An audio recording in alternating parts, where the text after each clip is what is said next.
So if you own Bitcoin, you actually own a part of the network. So that's why it becomes incredibly powerful. So that's really what this is based on. I started realizing that this was all a network effect business model, and I started modeling Bitcoin, and it worked by using the number of wallet addresses. Then I started modeling Ethereum, and it exactly fitted too. And Ethereum, the network's growing faster because we've got so many developments on top of the network, much less on Bitcoin. So we've got a huge growth in the network of new people joining it, and then all of the network connectiveness of these new businesses. And we've seen the rise of NFTs and the rise of DeFi, in the last year. And so it's working perfectly within this Metcalfe's law model. But then I started realizing, what I then realized is you start to see some other breakout tokens like Solana and, let's say, Terra. So I modeled those. They're also exactly following network adoption models. And then what's really spooky about it all is Ethereum is exactly following even time and price and chart pattern Bitcoin in 2017. Wow. But Solana is exactly following Ethereum 2017. And if you remember what Ethereum did last time around, because it's earlier in the network and the exponentiality is larger. So I'm starting to realize that the whole space is the same thing. And that is a key for us all to be able to understand how to value this stuff. What's real, what's not. It's simple. It's the network. And what do you think is driving some of these values? Is it just pure price speculation? Is there value there? Is there interest? What is it that is bringing these folks into the various networks? So we talked about Ethereum, which is rich and deep as an ecosystem. So everyone gets that. So why Solana? What's going on there? Well, Solana first was price speculation, and then suddenly applications start getting built. There's NFTs being built, there's DeFi being built, there's stuff going on. So if developers are moving onto the network because it's cheaper and faster than Ethereum, but slightly less decentralized, that's the trade-off. So you can see it in real time happening. You can really see that the value is being driven by the network adoption model, and that's super clear. And so when you kind of develop that framework, are you able to now take that backwards and apply it also to stocks, or does it just work on crypto? No, it works on stocks too, particularly these network adoption model exponential things. So EVs is a great example. Why did Tesla trade the way it did? Everybody screamed it's a bubble. Well, when you put it on a log chart, A, it doesn't look like a bubble. And B, it's following the network adoption model that it takes a while for people to adopt the technology. And then when they do, everybody comes. And now we're seeing Ford with its electric vehicles, and the French car makers, and now VW and Audi and everybody. And that cars are now becoming software products and SaaS platforms. They will have streaming money within them.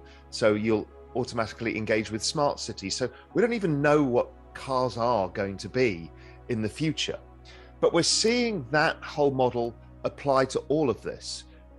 Whether we look at Shopify, which is basically AI, those kind of businesses, they all fit the same model.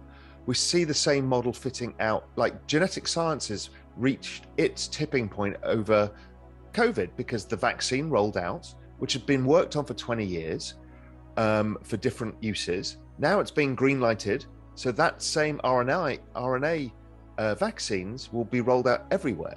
So that's going to be an exponential business. We're seeing it with adoption of robotics, 3D printing, 5G. 5G is an obvious one.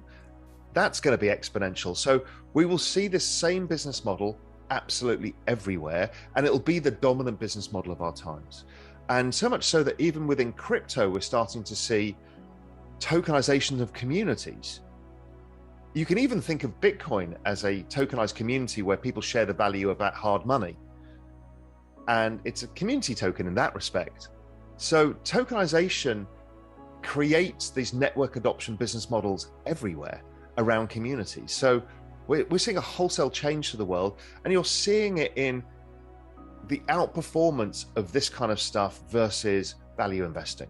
It's, it's very, very clear. Doesn't mean value investing is worthless, but it just can't generate the kinds of returns that these exponential network effect businesses can. So this is very well said. So when you think about these, you have this global macro heritage or background. How much of these, like when you look at networks and communities, it's really about the behaviors of people. How do those two marry together when you take your kind of macro hat and these network adoptions?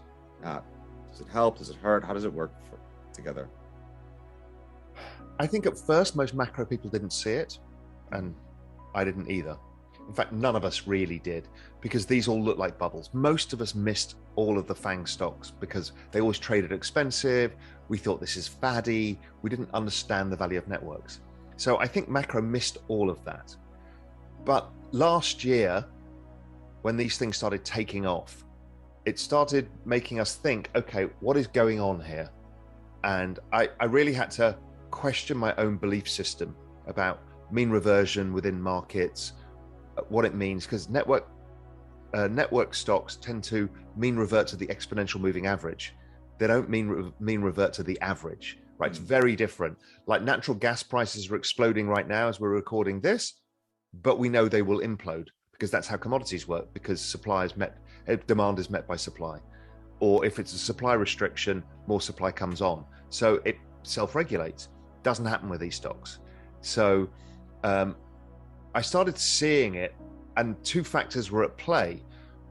One was this new business model, and secondly was the fact that the central banks had started all printing money in gigantic size and mixing fiscal stimulus and monetary stimulus into the same thing. So there was no independence of the central bank anymore. And I looked at that and thought, why are all of these companies and why are all the markets going up? Real estate, why is it going up 25% in a clip?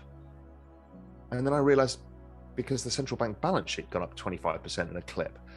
So I started thinking, oh, maybe we're just devaluing the value of fiat currency, the purchasing power versus scarce assets, equities, real estate, gold, crypto, etc.